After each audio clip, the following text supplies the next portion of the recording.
Good evening, everybody, and welcome to this week's weekly wellness workshop. For those of you who don't know me, my name is Dr. Hailey, and my husband, Dr. Ryan Hyde, and I are the owners and chiropractors at Glacier Family Chiropractic and Wellness in downtown Columbia Falls. We are on a mission to empower you, our community members, to thrive through teaching you and helping you learn what it means to actually be healthy, because unfortunately, this isn't really something we learn. And furthermore, we want to provoke you to take action on your health now rather than waiting for dysfunction and dis-ease to arise.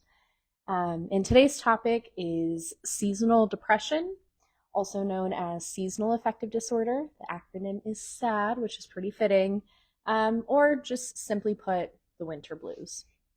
Now, living in Montana is amazing, but something that many people here are more prone to experiencing is seasonal affective disorder, and that is because we live so far north. Seasonal affective disorder or seasonal depression is a type of depression that typically begins in the fall or early winter months and will last through winter and even into early spring. There is a version of S.A.D that is the opposite, that is through the warm and sunny months. But we are going to focus primarily on the winter version because, again, living in Montana, it's relevant. With shorter days and less daylight, chemical changes occur in our brains and it changes the way our hormones function. When there's an increase in darkness, it cues our body to create more sleep hormone, which is melatonin. And as you have more levels of melatonin, this can throw off your levels of serotonin, your happy hormone.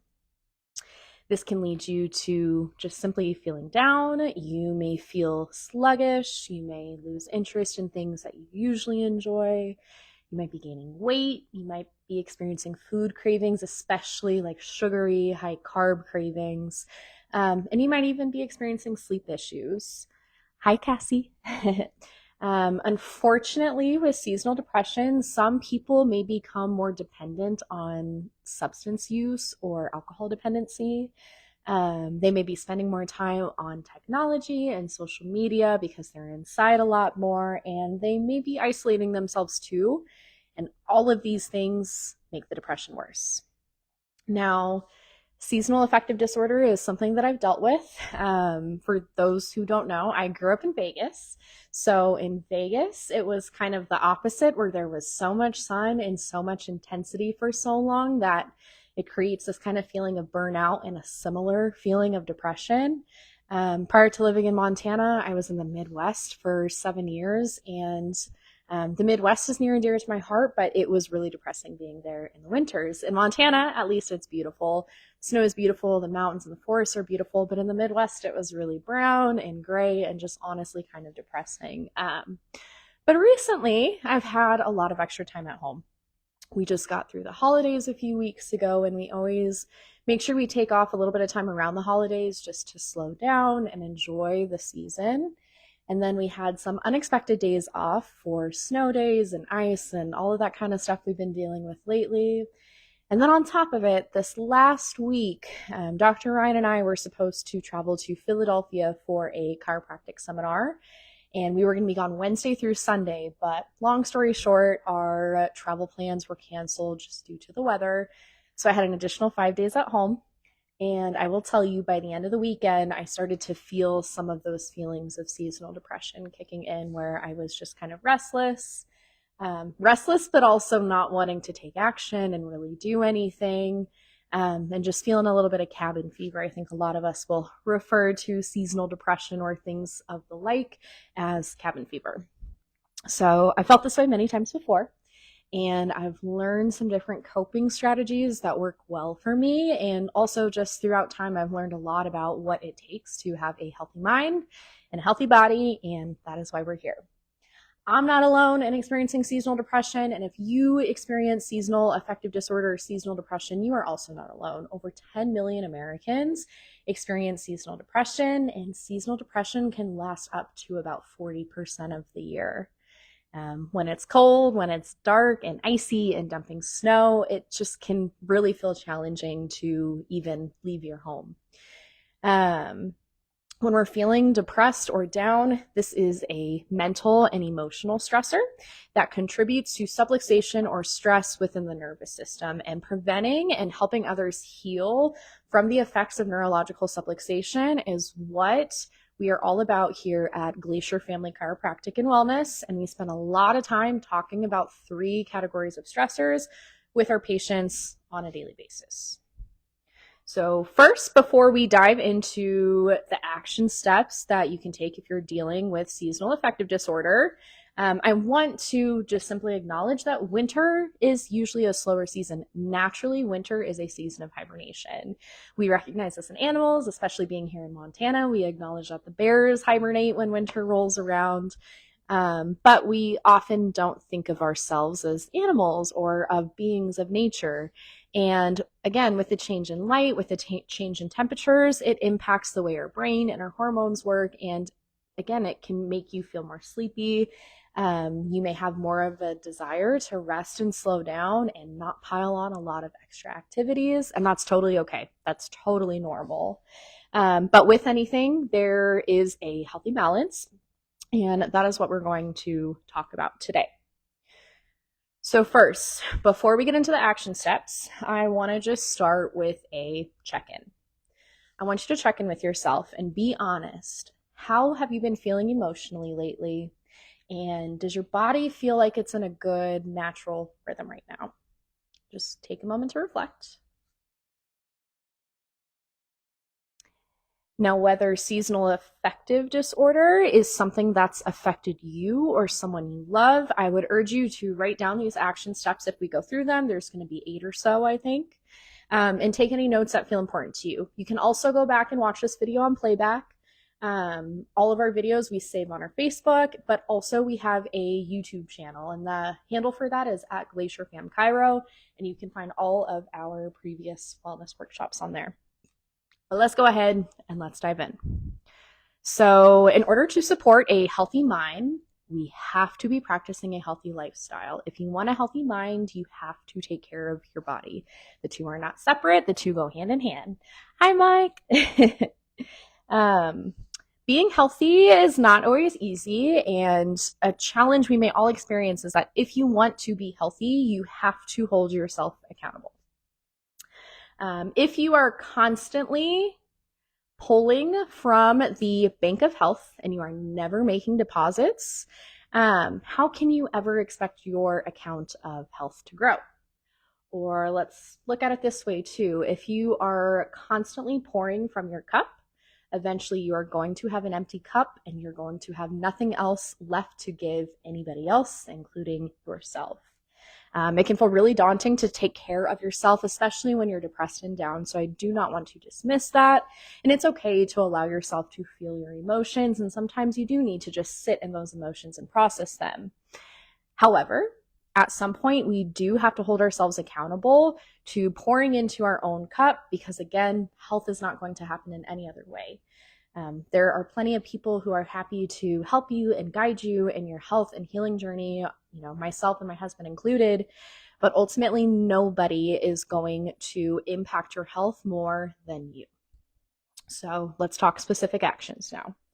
Now, these first 3, if you've watched any of our other workshops or you're a patient of ours, it can feel a little bit redundant, and there's good reason. We are going to talk about sleep, moving your body, and nutrition, and these are just things you cannot avoid if you want to be healthy, whether mentally or physically. So first, we're going to talk about getting enough sleep. Again, in this season, it can feel natural to want to take some extra time to rest and slow down, and I really encourage you to lean into that. If you're struggling with sleep, if you're having poor quality of sleep, you really want to focus on a couple of key points. Creating rhythmic wake times and bedtimes is key for your body to get into a good natural circadian rhythm. Doesn't need to be exact, but waking up around the same time and going to bed around the same time will just help your body get into a better rhythm. If you're struggling with sleep quality, something I would really urge you to do is avoid screen time, and especially avoid scrolling social media before bed, ideally at least 1 to 2 hours before bed. Avoid those things. Technology can be great. Social media can be great. It can be a time filler, but the light from the devices cues your brain to be awake. It cues activity, but also there is just so much stimulation that comes from our phones and TVs and tablets and things along those lines. So if you're struggling with sleep quality, that is an excellent place to start. It's been interesting for me in the last handful of months. I've really rekindled my love for reading for joy, reading fiction. And my friends are awesome. They bought me a Kindle. And the thing I love about it is that I can read in the dark when I wake up in the morning, or I almost always read before I go to bed. And it's been really interesting, just kind of running little experiments on myself unintentionally. But I have noticed that I could say I'm not tired, go lay in my bed, read a book, and literally fall asleep within 10 to 20 minutes, even though I swore I was not tired. Versus if I am on my phone and I am scrolling social media or TikTok, I could do it for hours and hours and hours. And sometimes, it is what it is, but I am really conscientious, especially on those work nights where I need to be up at a certain time the next morning. You got to cut the social media off and you got to find something to wind down. If reading is not your jam, a little bit of some gentle movement, some gentle yoga, meditation, things along those lines can all be great substitutes for sitting in front of the TV or scrolling through your phone. Okay. Second one is moving your body daily. Oh, Cassie, yes, blue light blocking glasses are awesome too. If you are going to be on technology in the evenings, blue light glasses can help filter out some of that harmful light that cues your brain to be awake. So that is a good option if you are indeed on technology in the evenings. But next point, talking about moving your body. So this is something I do not want you to overcomplicate. And also acknowledge that exercise does not need to be intense. It does not need to be vigorous necessarily. You don't need to purchase a gym membership or, purchase fancy class passes to go to cool gym studios. Awesome thing is those are all great resources we have here in the Valley. So if that is within your budget, those are great resources. I do love going to group classes because I have that built-in accountability, which is awesome. But you don't need those things in order to move your body. So walks are a really great way to get in some exercise simply, free of cost.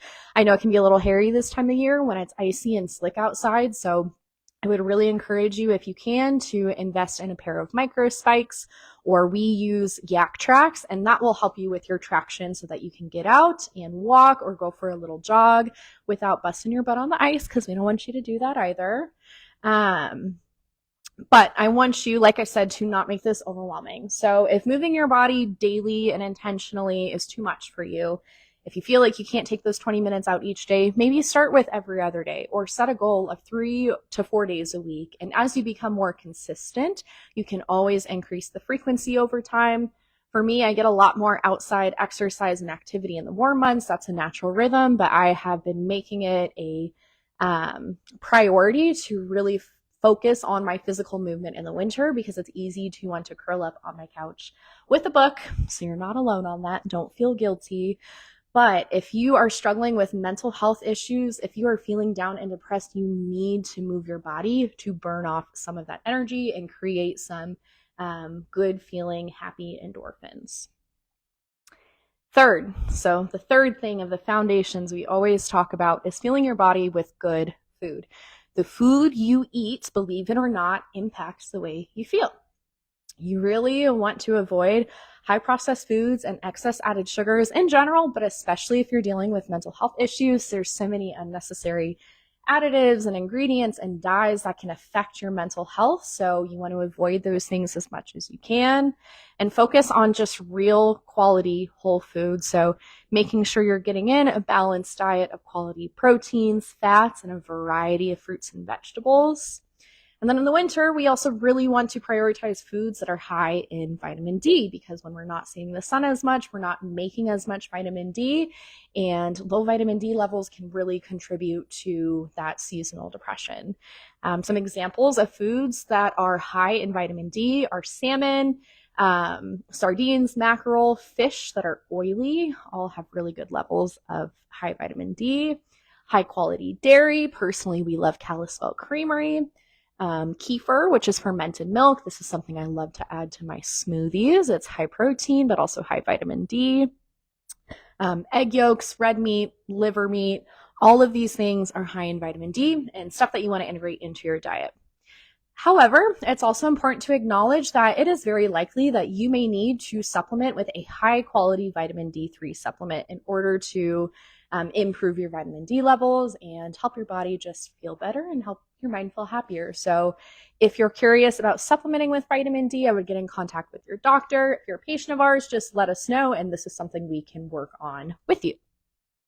So 3 basic foundations for anything if you want to be healthy. You got to get good rest. You got to get good sleep and recovery. You need to be moving your body. You have to be eating real foods. So let's talk about some more specifics. Getting outside and getting off your screens. In my opinion, nature is the best form of therapy. Don't get me wrong, in the summer, I could be outside all day long. The only time I spend inside is to eat food and go to bed. In the winter, it's not going to happen like that. I'm too cold for that. But even if I just go outside for a walk with my dog for 20 minutes, it's crazy how much that influences and positively impacts my mental health. So getting outside and also getting off your screens and away from technology. I know it can be really easy to have this stigma of if the weather sucks, I'm not going to go outside, but truthfully, just learn how to layer, protect yourself from the wind and the moisture and all those things. And it can be very reasonable to get outside, again, even if it's only for 20, 30 minutes. Something else I wanted to kind of piggyback off of that is if the sun is shining, find a way to soak up the sun. That is a huge reason a lot of us here may struggle with some mental health issues, especially in the winter months. It's dark outside, but even when it's not nighttime outside, we don't see the sun that much. We deal with a lot of cloud coverage and inversions and stuff along those lines. So if the sun is shining, find a way to soak it in for a little bit. We've got a few more here. Next one is socialization. So it can be really easy to isolate in the winter because we don't want to drive. We're trying to avoid the inclement weather. We don't want to be cold. And maybe we're feeling extra lazy. It just feels good to be home and cozy. And there's nothing wrong with that. But if you're starting to feel depressed and you've really been isolated recently, reach out to somebody that you're close to, somebody whose presence that you enjoy. Being sure to carve out time for friends and family, and again, people that comfort you, people that bring you joy, is key for mental health in any season of life. This is something we can do an entire workshop on because not only does this help you if you're feeling down, if you're feeling the blues, this actually impacts your cognitive health throughout the course of your life too. Anyways. Something else. So this next one is not something that I've tried yet, but something that I'm really curious about, and it is using a therapy light or a light box. Again, I don't have a ton of experience with this. I've heard about it a ton, so I wanted to do a little research, and I found a great article through the Mayo Clinic, and they gave some really good tidbits for picking a good light. So I'm going to share those with you guys. Therapy lights are basically just man-made lights that mimic natural light, and they can help aid in the symptoms of seasonal depression due to lack of sunlight. Now, you don't want to just purchase any light. You want to make sure you're getting a good quality one. So some things to watch for if you're considering buying a light box. You want a light box that provides an exposure of 10,000 lux of light and produces as little UV as possible. Ideally, you would use this within the first hour of waking for about 20 to 30 minutes and about 16 to 24 inches away from your face. Just like with the sun, you don't want to look directly into the light, but you want it relatively close to you. It says use ideally within the first hour of waking. I see, big topic of conversation within the wellness world right now is for your circadian rhythms, get outside first thing in the morning, get exposure to sun first thing in the morning. But for most of us, before work, you're not getting any sunlight or daylight outside right now. So this can be a really great alternative to help you in the meantime. If you would like to explore the option of a light box more, again, I would recommend reaching out to your doctor, or if you're a patient of ours, we would be happy to help you with this. We've got just a couple more tidbits here.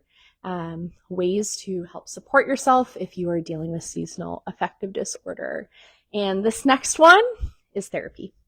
Now, for a long time, there's been a lot of stigma around therapy or needing a shrink or whatever crazy things people say, but the reality is that we all struggle with our mental health sometimes. We all feel down sometimes. We all don't know how to process our emotions. Not that we never know how to process them, but many times in life we may experience difficulties in knowing how to process our emotions and cope and what we can do to help ourselves. So there is no shame in needing therapy. And fortunately, here in the Flathead Valley, we do have an abundance of some really great therapists.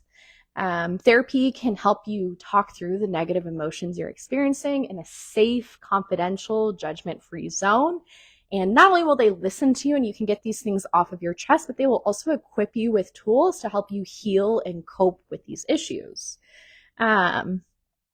Ultimately, when you are healthier and you're happier and you're feeling better, not only do you benefit from that, but the people in your life benefit from it. Your spouse benefits from it, your kids benefit from it, your coworkers benefit from it, your loved ones benefit from it, and vice versa. If you're not feeling your best and you're not showing up as your best self, that will negatively impact the people around you. So I know, especially with parents, we often hear about this guilt if you're doing things to take care of yourself and pour into your own cup. And it's not selfish to take care of yourself, it's mandatory. Again, it will positively impact the people around you in a good way, but also you're setting the example for your kids. So if your kids see you taking care of yourself, they see that as normal and they are way more likely to take care of themselves too as they grow up. So therapy, if you need a recommendation and you are local to the area, please let us know. We would love to help get you in contact with a therapist that suits your needs and can help you work through some of these emotions.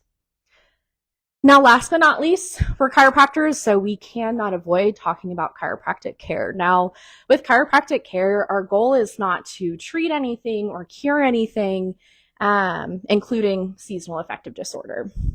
The point of chiropractic is to evaluate you for 3 forms of stressors: mental and emotional, physical, and chemical, and then study how these stressors are impacting your body and your neurological function and ultimately the way you're dealing with stress. If you're experiencing seasonal affective disorder, it is likely that your nervous system is not functioning as well as it should be. And this is taking a toll on your body and health, not just now, but if it goes unchecked, it will absolutely impact things later down the road. If you're currently not a chiropractic patient and you're local to the Valley, feel free to reach out. We do free consultations. You can pick our brains, and we'll let you know whether or not we can help you or we'd be a good fit. And if we can't, we'll get you in contact with somebody that could. But chiropractic care is often something people overlook when it comes to taking care of our mental health. But again, our physical state, the way our body's functioning, the way our nervous system is functioning, 100% affects our mental health and mental well-being. So I know we had a few people that chimed in a little late, so we're just going to do a little summary. Again, you can go back and rewatch this video and write things down, but in discussion about action steps to take in order to help yourself cope with and deal with the difficult emotions of seasonal affective disorder, you got to take care of the basics. You got to make sure you're sleeping good. You got to make sure you're eating good, and you have to make sure you're moving your body. In addition to that, get outside, get off your screens, socialize. Don't stay isolated by yourself at home. Consider a therapy light or a light box. Consider therapy and also consider chiropractic care.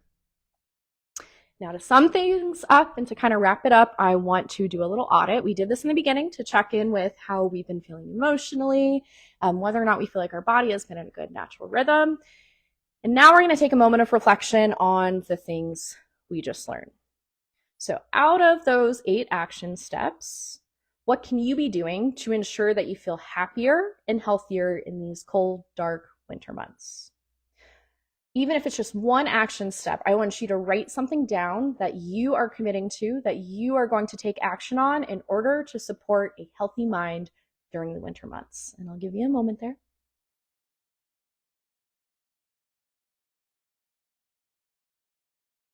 And maybe you're watching this video and you don't deal with seasonal depression, but chances are you know somebody that does. And if you know somebody and they weren't here for the live version of this video, I would love for you to tag them in this video in the comments. You can send this video to them. You can share the social media with us, but we are doing these courses every week for you guys. We really want to get this information out, so we need your help reaching people. That is going to conclude our workshop for the day. Join us next week to continue the conversation around health with Dr. Ryan. He will be talking all about the power of consistency in your health routines, and really how that can amplify your health as a whole. So please, please, please share our videos and post with your friends, tag them. We are on a mission in 2024 to reach more people and expand the awareness of what it takes to truly be a happy, healthy human being. So thank you so much to everybody who joined us, and we'll see you next week.